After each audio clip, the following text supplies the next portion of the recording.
Assalamualaikum warahmatullahi wabarakatuh. Hai guys, welcome back to our channel Farah Fems.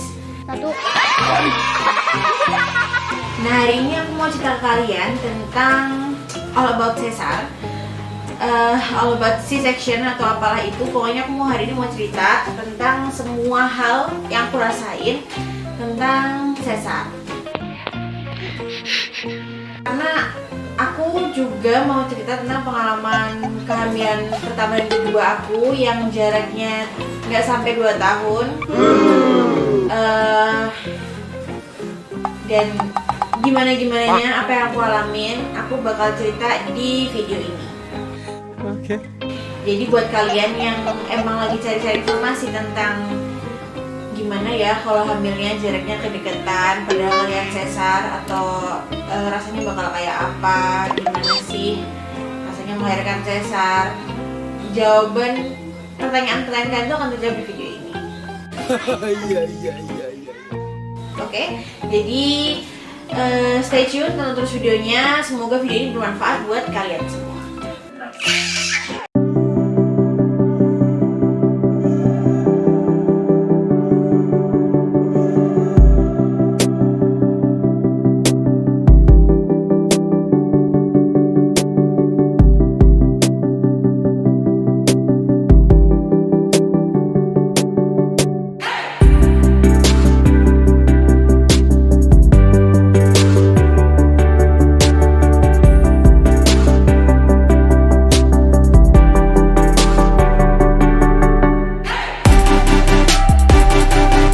Oke, jadi yang pertama adalah gimana sih rasanya melahirkan dengan cara sesar. Di awal dulu, aku benar-benar sangat ingin sekali untuk bisa melahirkan normal, karena ya menurutku melahirkan normal itu lebih fitrah ya sebagai perempuan. Kemudian bisa punya anak banyak juga, karena kalau misal normal kan nggak ada batasan ya, mau berapa aja bisa. Kemudian mau jaraknya deket atau enggak, it's nggak masalah juga karena normal kayak gitu. Jadi aku dulu sangat mengidam-idamkan banget sama yang namanya lahiran normal, dan aku benar-benar udah mau manage demikian hingga gimana caranya biar bisa lahir normal.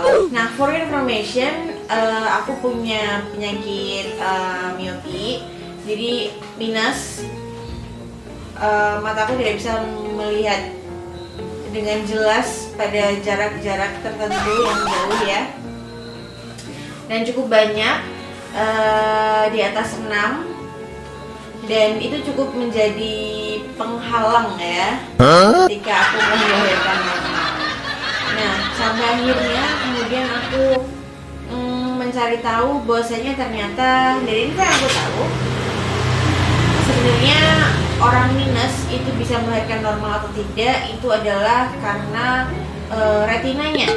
Jadi minus berapapun selama retinanya masih bagus dan oke, kata dokter kandungan aku, it's okay kalau kalian mau melahirkan normal gitu.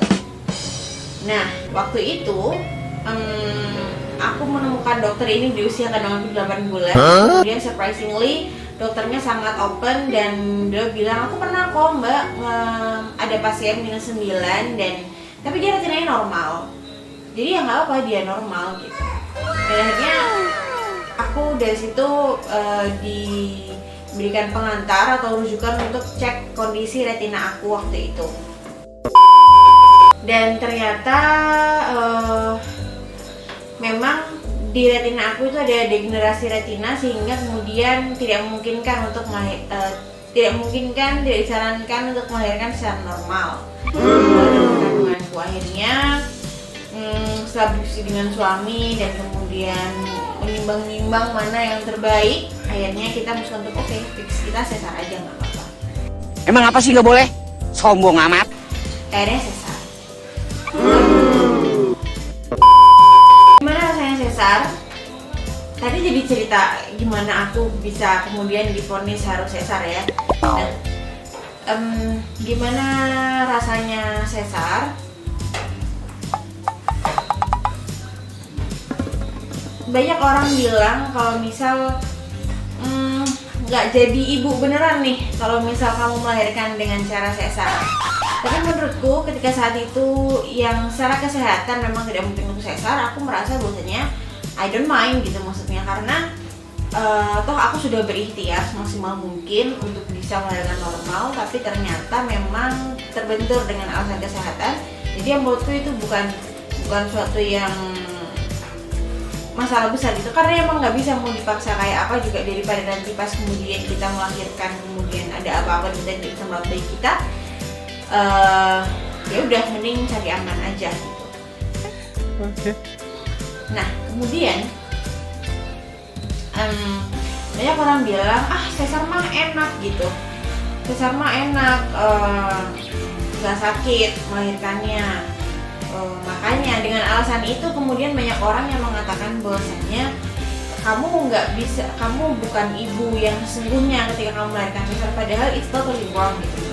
Karena itu salah banget, karena for information ya ibu, sebenarnya menurutku sama aja kok kamu melahirkan normal sama sesar. Bedanya adalah ketika kamu melahirkan normal, sakitmu itu adalah dikontraksi yang sedemikian hingga kemudian keluar, tapi saat keluar rasanya plong.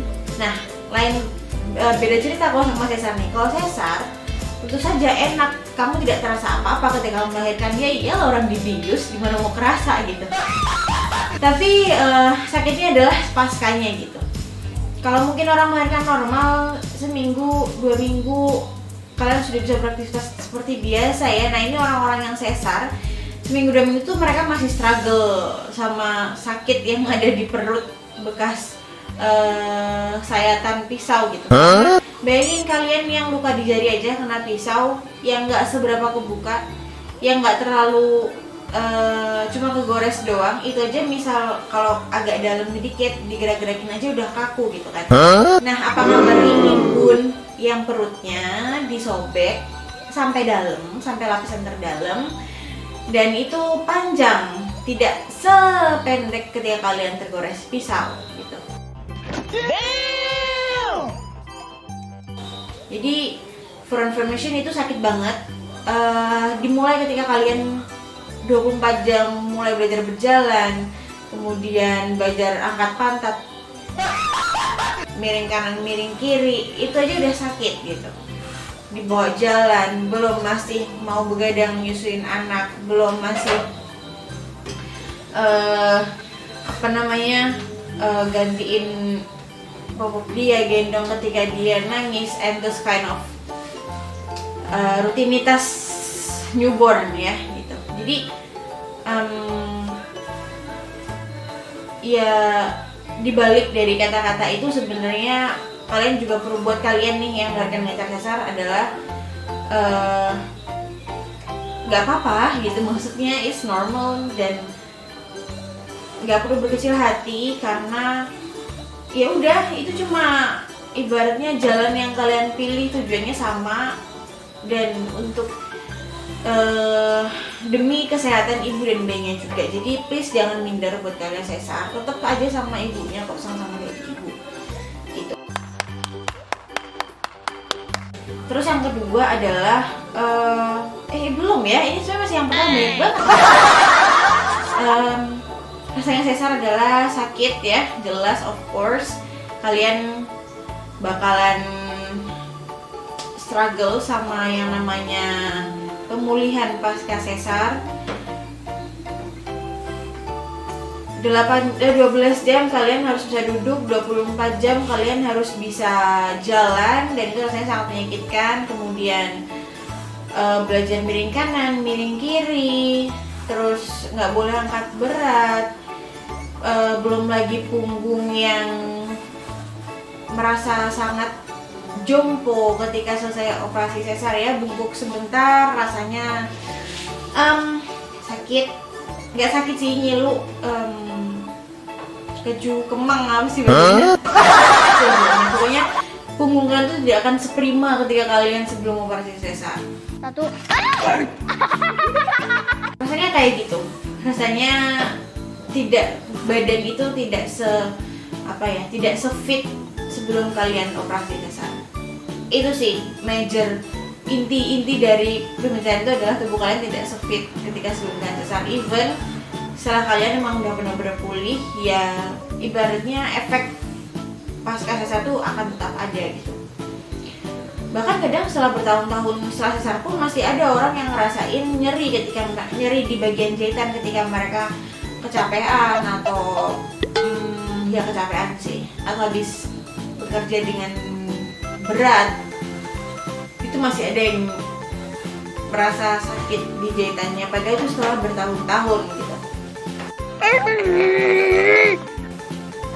Jadi seperti itu rasanya melahirkan sesar ya. Kemudian yang kedua adalah gimana sih Far rasanya hamil dengan jarak yang berdekatan dan pasca sesar gitu. Yang aku alami di diriku sendiri adalah di hamil usia, oh ya, for information, aku tahu aku hamil ketika anak pertama aku tuh usia sekitar 10 sampai 11 bulan. Kemudian di kehamilan aku yang kedua, di usia kehamilan sekitar 6 bulan aku mulai merasakan yang namanya nyeri. Tapi nyerinya itu bukan di jahitan, nyerinya itu adalah di bagian perut sebelah kanan sampai ke bagian selangkangan ya, atau vagina sebelah kanan. Itu rasanya nyeri banget. Bahkan ketika misalnya aku angkat kaki, aku mau wudhu angkat kaki gitu, itu rasanya sakit. Itu rasanya sakit. Dipakai jalan aja sakit. Dan itu berlangsung sampai aku melahirkan. Meskipun rasa nyerinya tuh beda-beda. Jadi kadang di area perut bagian bawah, kadang di sebelah kanan itu, dan ya udah pokoknya muter dari situ. Dan itu aku rasakan semenjak hamil 6 bulan anak kedua aku.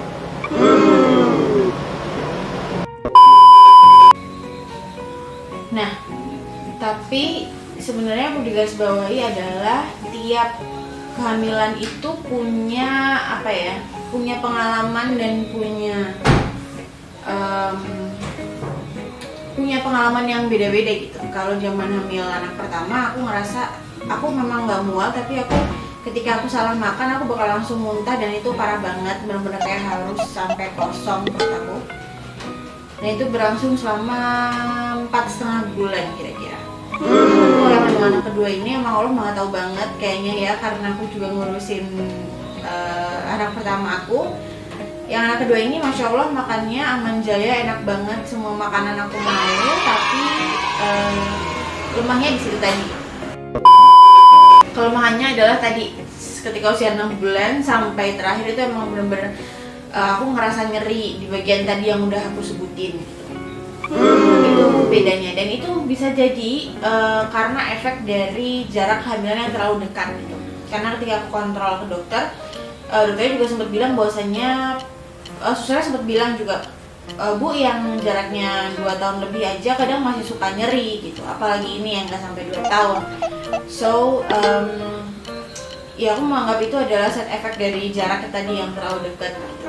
Jadi efek dari jarak yang terlalu dekat adalah kalian mungkin akan merasakan nyeri di bagian-bagian tertentu, nggak selalu di jahitan, tapi mungkin di bagian-bagian tertentu. Kemudian yang ketiga adalah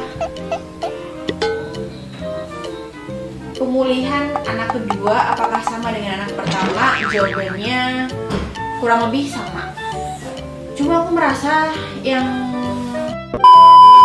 minta maaf kalau misal ternyata settingnya beda, karena tadi tiba-tiba aja baterainya habis dan aku harus ganti baterai dulu dan ngepasin kamera lagi. Jadi maaf banget kalau misal entah lightingnya nggak sama, karena aku pakai lighting alami ya, kayak matahari. Terus itu kalau misal orangnya nggak sama, orangnya sudah pasti sama ya. Kalau misal mungkin komposisinya yang beda, maaf banget. Itu semua di luar kendali aku ya. Jadi somehow di kalau gitu ya, somehow di yang proses pemulihan pasca melahirkan kedua aku ini. Hai Cicak. Pasca melahirkan kedua aku ini, aku merasa agak jompo di beberapa part gitu. Meskipun waktu di kehamilan yang pertama emang pasca sesar aku emang benar-benar tidak banyak melakukan aktivitas. Benar-benar aktivitas yang aku lakuin hanyalah menyusui, kemudian makan, tidur, kamar mandi, itu aja pokoknya. Masya Allah banget waktu kehamilan pertama. Tapi yang di kehamilan kedua ini memang secara mobilitas lebih tinggi.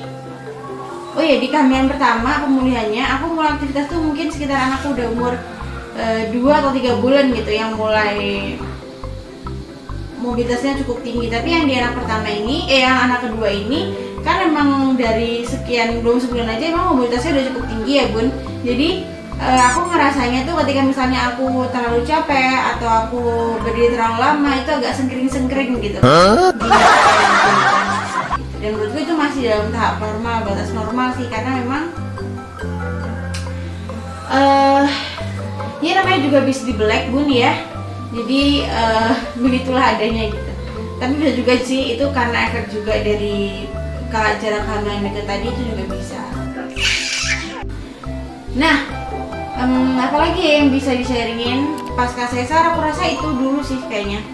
Sejauh ini yang aku rasain sih itu yang benar-benar yang aku merasakan secara real ya gitu. Kalau misal kalian adalah ibu-ibu yang lagi mau menjalani persalinan secara sesar dan kalian ada pertanyaan, kalian bisa drop komen di bawah, insya Allah nanti aku bakal bales sebisa aku. Dan makasih banget buat yang udah nonton sampai terakhir. Jangan lupa subscribe, like, share, boleh banget. Siapa tahu ada yang butuh kan ya. Dan sekali lagi makasih buat yang nonton sampai akhir. Aku tutup videonya. Assalamualaikum warahmatullahi wabarakatuh.